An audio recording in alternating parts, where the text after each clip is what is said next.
37 lakh dog bytes हुए 2025। क्या सरकार कुत्तों का मांस बेचना चाहती है? क्या हर कुत्ते के काटने से रेबीज होता है? क्या रेबीज को रोका जा सकता है? आज सारी चीजें इस वीडियो में बताऊंगा, तो वीडियो पूरी लास्ट तक देखो। चैनल पर पहली बार आया हो, मेरा नाम है अमन मिश्रा, एनिमल शेल्टर का फाउंडर हूं, बेजुबान जानवरों की जानें बचाता हूं, तो प्लीज सब्सक्राइब जरूर करना।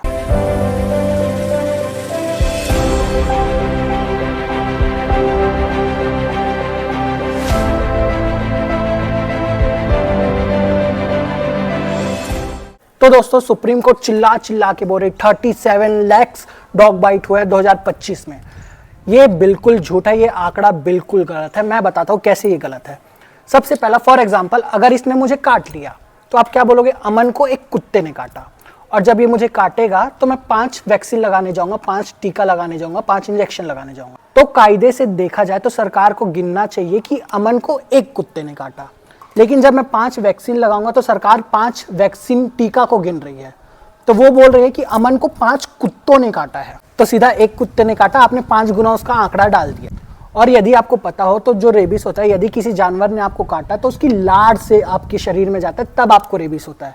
बट भारत में क्या होता है, यदि एक कुत्ते ने हमको नोच भी दिया, खरोच भी दिया, तो हम डर डर में 5 वैक्सीन लगा देते हैं, जिसकी जरूरत होती भी नहीं है। एक टिटनेस का इंजेक्शन काफी होता है, और ये सारे करते हैं, तो इसी के कारण 5 गुना और बढ़ जाता है। फिर कई बार क्या होता है, कई बार पति पत्नी का झगड़ा होता है, तो पति पत्नी एक दूसरे को काट लेते हैं। तो इंस्टेड फिर टिटनेस का ही बस लगवाना होता है, तो वो जाके एंटी रेबीज भी कई बार लगवा लेते हैं। ये केस हुए हैं।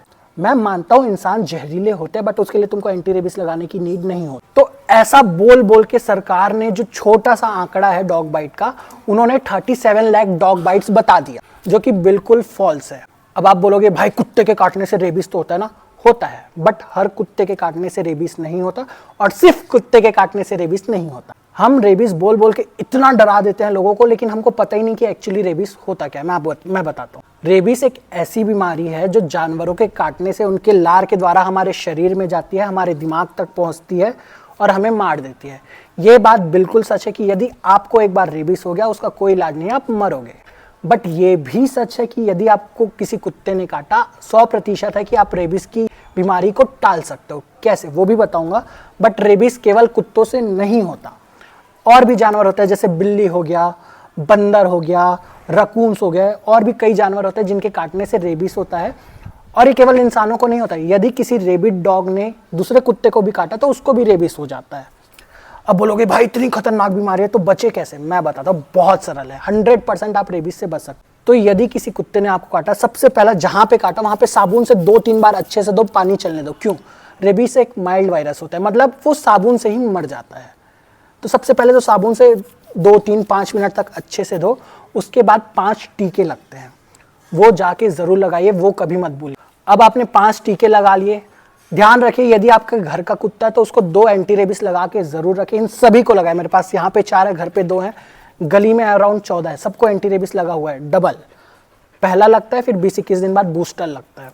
तो घर का कुत्ता है तो लगाए। आप बोलोगे कि गली के कुत्तों को कैसे लगाए? नगर निगम की जिम्मेदारी होती है। इतने दिन से चिल्ला चिल्ला के बोलो कि नगर निगम पैसे खा गई, पैसे खा गई।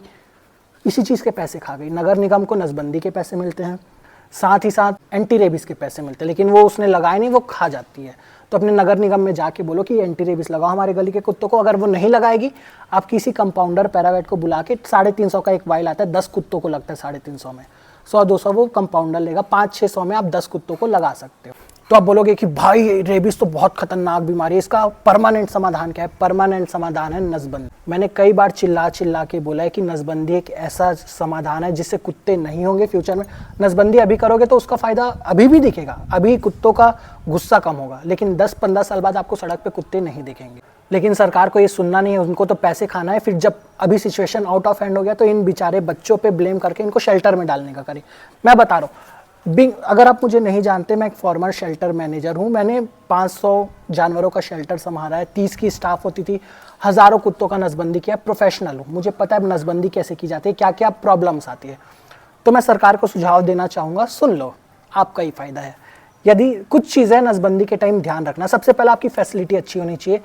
अभी आप किसी नसबंदी सेंटर में जाओगे, इतना गंदा हालत है उस जगह का, खिड़की टूटे, दरवाजा टूटे। इससे क्या होता है, जब आप कहीं गली के कुत्तों को लेके आते हो वो ऐसे ही डरे होते हैं, फिर वो तोड़ ताड़ के भाग जाते हैं। तो एक पहली परेशानी तो मेन ये होती है। तो आपकी फैसिलिटी अच्छा रखो, एनवायरनमेंट अच्छा रखो, मजबूत रखो। दूसरा, जो भी आप कंपाउंडर, पैरावेट या फिर डॉक्टर रखो, चलो वो आपका है, लेकिन जो केयर टेकर हो, जो कुत्तों की देख रेख करे, वो एनिमल लवर रखो। क्यों?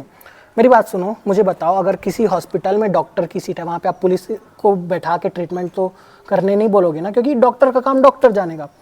तो as a caretaker animal lover रखो, ताकि उसको पता है कि कुत्ते को उठाना कैसे है, पैट कैसे करना, उसको शांत कैसे करना, उसको खाना कैसे खिलाना है, उनको पता होता है।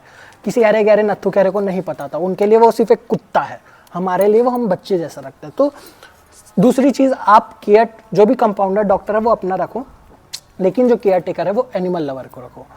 तीसरी चीज़, जो कंपाउंडर या डॉक्टर होता है वो प्रॉपर ट्रेंड हो, क्योंकि ऐसा कई बार होता है, मैंने देखा है पर्सनली, कि कंपाउंडर डॉक्टर ट्रेंड नहीं होते, फिर वो कुत्ते की नसबंदी करके कुत्तों को मार देते हैं। तो प्रॉपर ट्रेनिंग दो और तब लाओ। चौथा एंड मोस्ट इंपॉर्टेंट थिंग, एक मॉनिटरिंग कमेटी होनी चाहिए। मॉनिटरिंग कमेटी क्या है? इतने दिन से 15-20 साल से सरकार को पैसे मिल रहे, कोई देखने वाला नहीं है। एक कुत्ते उठाएंगी, 5 कुत्तों को नाम लिस्ट में डालेगी, बिना नसबंदी के कान काट के रास्ते में छोड़ देंगी, 6 महीने बाद बच्चे पैदा कर रहे हैं।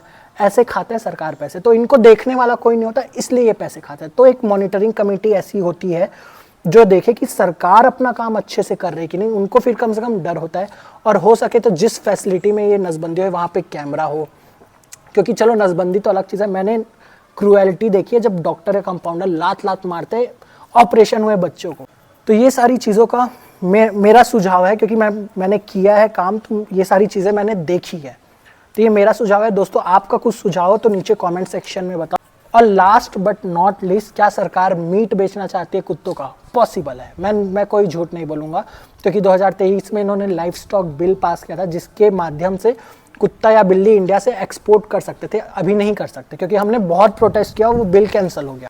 अब ये शेल्टर में डालना चाहती है कुत्तों को। शेल्टर में जाने के बाद कुत्तों को कौन देख रहा, क्या कर रहा, किसी को नहीं पता। उनको खाना मिल रहा, नहीं मिला, अगर शेल्टर से गायब हो गया तो बोल देंगे कि कुत्तों की लड़ाई हुई, तो कुत्तों में मर गए वो, इसलिए हमने दफना दिया, फलाना ढिमका। एक बार शेल्टर गए तो कुत्तों के साथ क्या हुआ किसी को नहीं पता, ये बेच देंगे। क्योंकि जिस गाय को हम माता मानते हैं, दुनिया में 2nd रैंक आता है हमारा गौ मांस बेचने का, एक्सपोर्ट करने का। तो जब माता को बेच सकते हैं तो कुत्ते के को कौन पूछेगा? तो 100% चांसेस है कि ये कुत्तों का मांस बेच देंगे। तो ये सारी चीज़ें मेरी सुझाव थी। कमेंट में बताओ आप क्या सोचते हो। अगर बात सही लगी तो वीडियो को लाइक करो, चैनल पर पहली बार आओ प्लीज़ सब्सक्राइब करो। हम जानवरों की जानें बचाते हैं। क्या हम्पिंग क्या कर रहा है ये? चैनल को सब्सक्राइब ज़रूर करो। मिलते हैं अगली वीडियो में, बाय। क्यों हम्पिंग कर रहा था? चलो बाय।